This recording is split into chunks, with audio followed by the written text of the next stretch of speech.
What's going on, Tamers? It's your boy Varney, and today we are bringing back the card cache. If you guys have followed this series in the past, you already know what it's about. But for those of you who don't know what the card cache is, y'all know I order a lot of cards from TCG Player. I'm an addict when it comes to ordering shiny cardboard. So this series is where I get to show you all the shiny cards that I buy off a TCG Player.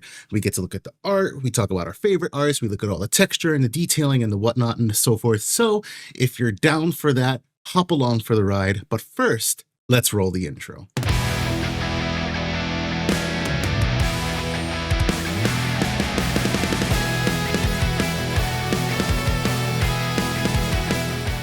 So we have a lot of cards to go over.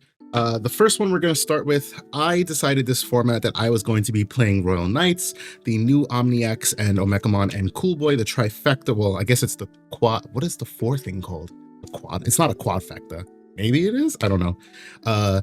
Those four cards, Cool Boy, Omekamon, OmniX, and the Last Guardian, are just so good for the Royal Knights deck that I decided it was time for me to pick back up Royal Knights. Unfortunately, I did it too late, so I overpaid for every Royal Knight, but it is what it is. We like shiny cardboard here. So first off, we've got our Justimon. Now, this card isn't played at 4 of. You see, I bought a playset. I like to have my playsets of alts. I just like having that flexibility in case I want it in the future.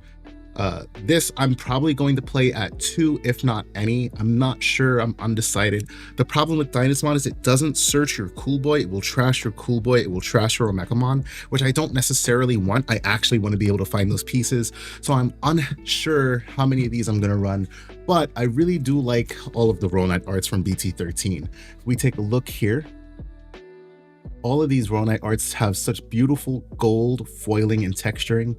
I wish the gold arts that came out in BT11 looked like this.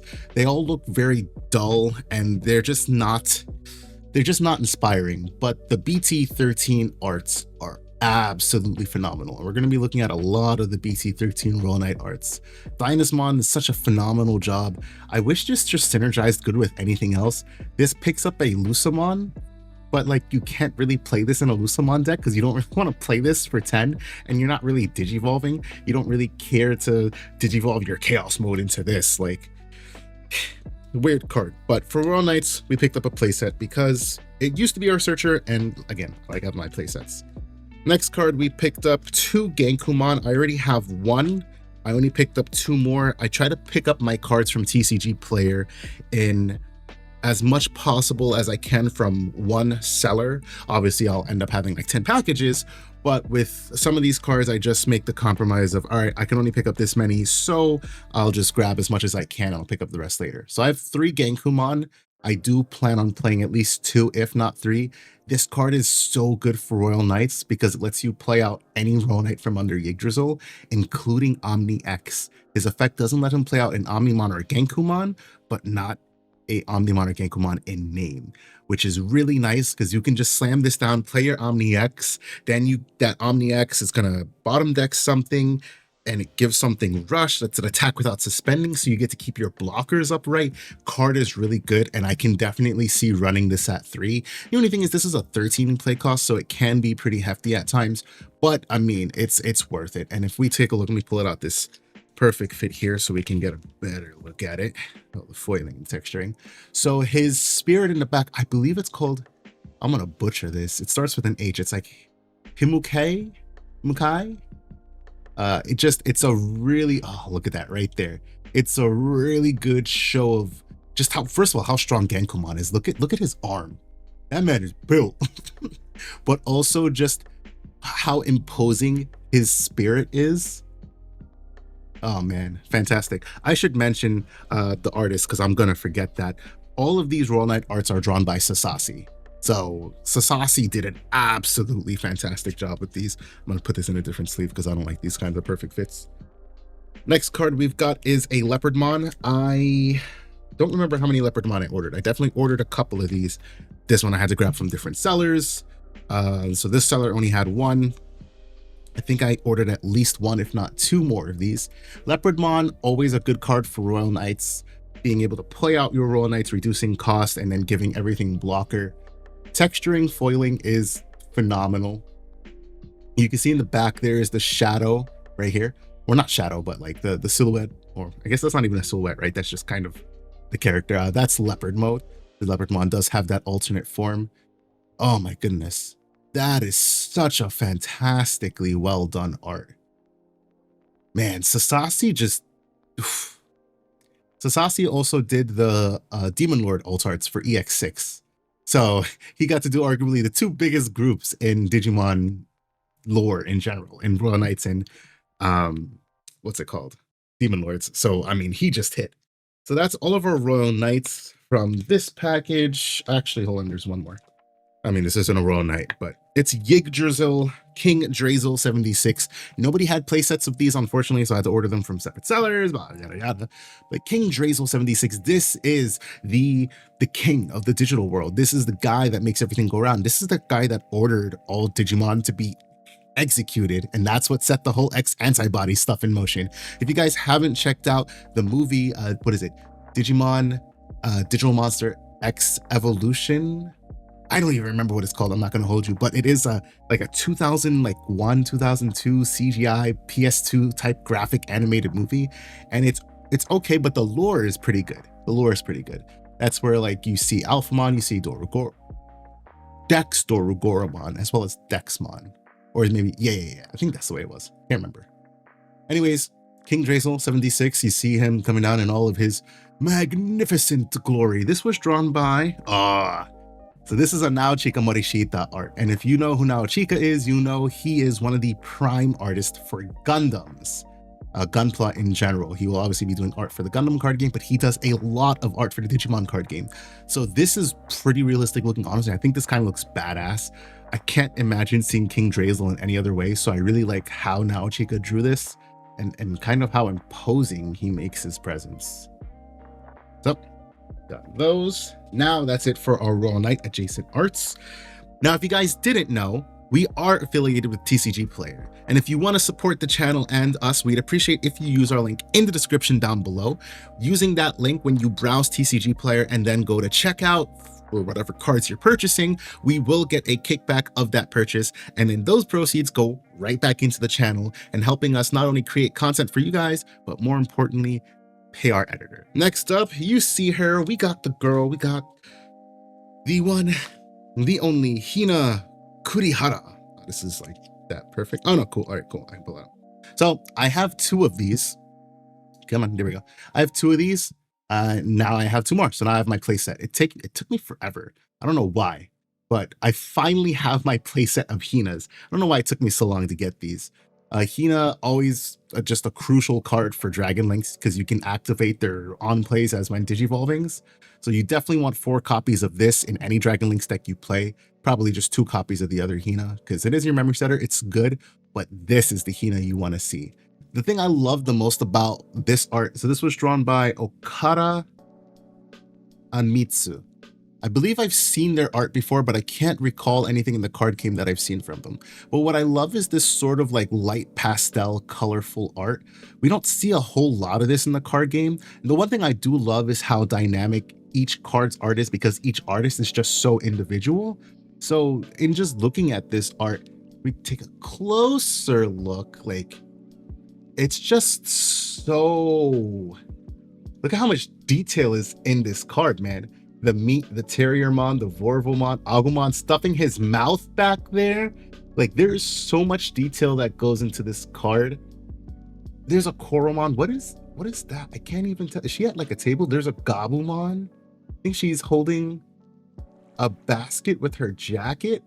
Oh my goodness. Like there's so much detail in this art that you don't really see without trying to like hyper analyze it. And it's just it's one of those arts that like I see it and like my eyes are just boom immediately drawn to it because it's just so eye-popping and out there. I love it. Hina, I love Dragon Links. I've never played the game. I wish I was more into Digimon at the time that the game came out because I definitely would have played it, but it is what it is. And then the last card from this haul was a playset of the what is this, the Premium Heroine collection. I think that's what it was.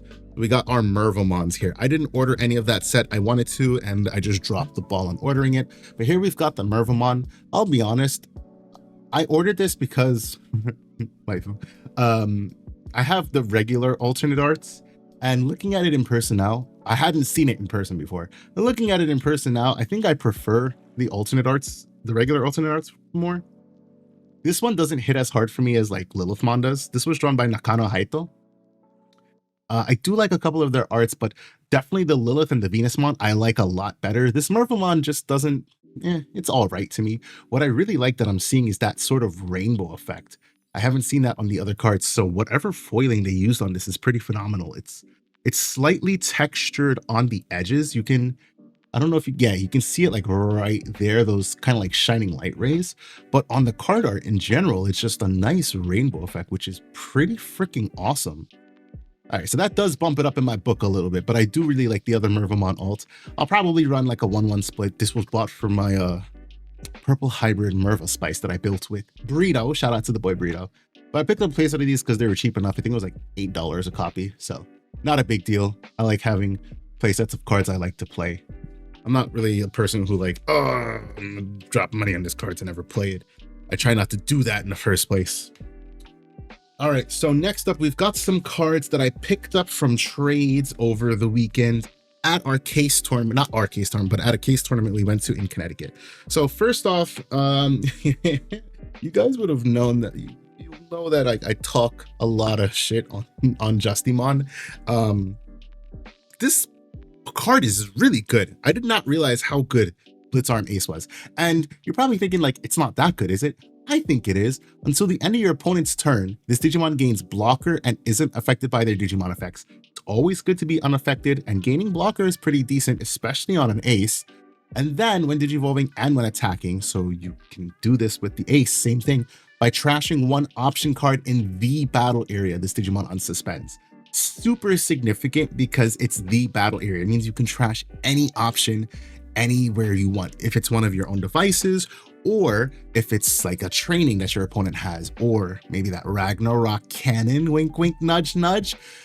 So I picked up 3 of these because they're like dirt cheap. And I was like, you know what?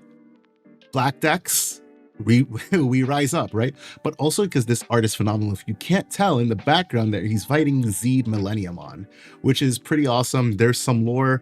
You would have to ask DigiGuard or Dan where that originates from. I believe it's the Wonder Swan games that like Rio and what's it called? Cyberdramon / Justimon were like fighting against Millie. But yeah, that's the lore behind this card. That's what you see in the background. You can kind of tell by that like string of digicode, which I believe Gino said was the URL to like digimon.net or something like that. I can't tell from here. It is Digimon. Yeah, that's digimon.net. That's such a cool like little Easter egg. But the art is pretty phenomenal, and I think the effect is generically good. So I got a playset of these. Because I picked up, or sorry, 3 of these, because I picked those up, I decided to take some cards out of my binder, therefore they make it into the card cache. I took these Justimon X's out of my trade binder and I decided to keep them. I was looking at these after I picked those up and I was like, you know what? This card's pretty cool. If I do decide to build Justimon, obviously I'll use this card. And the art is fire. I mean, look at that. Take a look at that. That's boss as fuck. Oh, let me also mention, I told you guys I was going to forget it. Artist, Toriyufu, for that Justimon. This one is drawn by Tonami Kanji, so the illustrious Tonami Kanji. You can kind of, I can't say you can really tell their art style because Tonami Kanji's art styles are, I can't, there are some artists I can say like, oh yeah, like I definitely can see that's a X person art, but this one I wouldn't have been able to tell. Maybe it's like the colorfulness and the sort of like the position, the dynamicness. The one art that comes to mind for me is Lilithmon X Antibody. She's not really doing anything like super dynamic, but it's kind of like the pose that she's sitting in. I can't really put my tongue on it, but that's the closest thing. I mean, obviously it's the only Tonami Kanji art that I remember. But regardless, this is a really fire art. It's unfortunately a really cheap art.